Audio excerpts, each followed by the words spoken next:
5 வயதுக்கு உட்பட்ட குழந்தைகளுக்கு. ஸோ அதை எங்களுடைய முதல்வர் தலைமையிலான அனைத்து நிர்வாகிகள், அப்போ அமைச்சர்கள் உட்பட, எம்எல்ஏ உட்பட அனைவரும் சென்று ஒவ்வொரு இடங்களில் அதை பார்வையிட்டு வந்திருக்கோம். எவ்வாறு அந்த எல்லா குழந்தைகளுக்கும் கொடுக்கப்பட்டிருக்காங்க. ஏன்னா எல்லா இடத்துலையும் கேம்ப் போட்டிருக்காங்க. பேருந்து நிலையங்கள், எங்க பொதுமக்கள் கூட்டுற இடங்கள், டோல்கேட்ல இருந்து எல்லா இடங்களிலும் வந்து கேம்ப் போடப்பட்டு யாரும் விடுபட்டு விடக்கூடாது என்பதற்காக அனைவருக்கும் இந்த போலியோ சொட்டு மருந்து கொடுக்கும் பணிகள் முழு வீச்சில் நடைபெற்று. கண்டிப்பா நம்மளுடைய எண்ணமும் இந்த போலியோ நோய் வந்து யாருக்கும் இனிமேல் வராமல் தடுக்க அனைத்து முயற்சியும் எடுக்க, அனைத்து இடத்துலையும் கேம்ப் போட்டு யாருக்கும் எந்த குழந்தையும் விடுபட்டு விடாத அளவுக்கு முழு வீச்சில் செயல்பட்டு வருது. கண்டிப்பா இன்னைக்கு அதன் ஒரு பகுதியாக மதுரையில் உள்ள நம்மளுடைய ஜிஹெச் வந்து இன்னைக்கான துவங்கி வச்சுட்டு பார்வை. வேற ஏதாவது கேள்வி?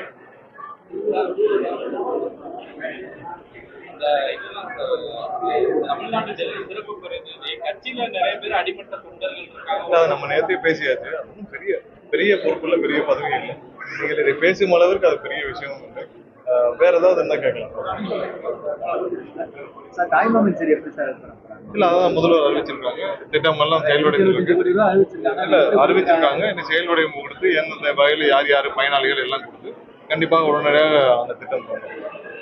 நேற்று இன்னொரு விஷயம் என்னன்னா, நம்மளுடைய மாநகராட்சியில நேற்று வந்து நம்மளுடைய இங்க இருக்கிற பிரைவேட் குப்பை இல்லம் வந்து ஆர்லாந்து அந்த நிறுவனம் வந்து ஏற்கனவே போன மாதம் வந்து அவங்க குப்பைக்கு பதிலாக மணலை கொண்டு போய் கொட்டி ஒரு வழக்கு பிடிபட்டார்கள்.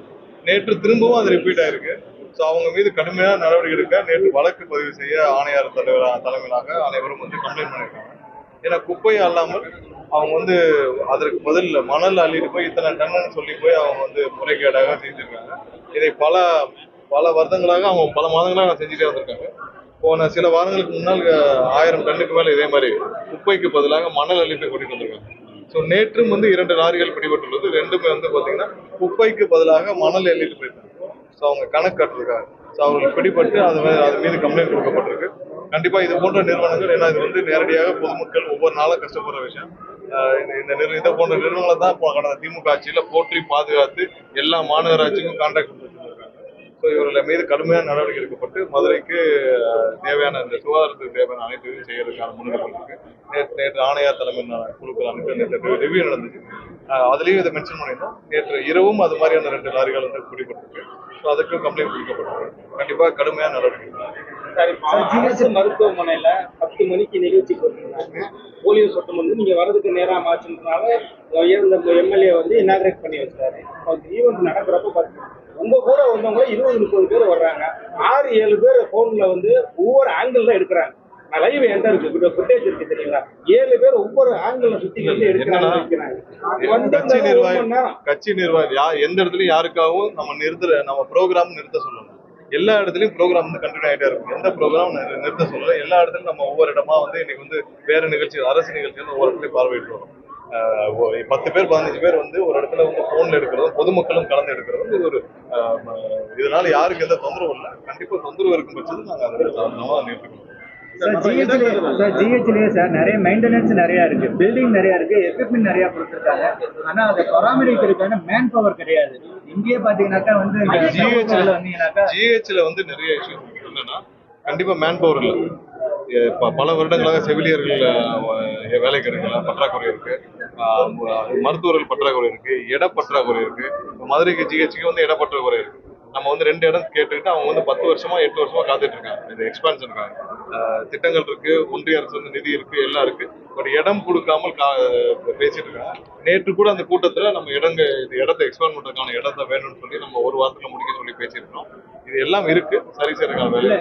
இங்கே கூட எலக்ட்ரிக்கல் பவர்ல நிறைய வந்து இதா இருக்குங்க சார். மெயின்டெனன்ஸ் இல்லாம வந்து நீங்க எல்லா இடத்துலயும் கட்டிடங்கள் இருக்கு, அதுக்கு தேவையான ஊழியர்கள்.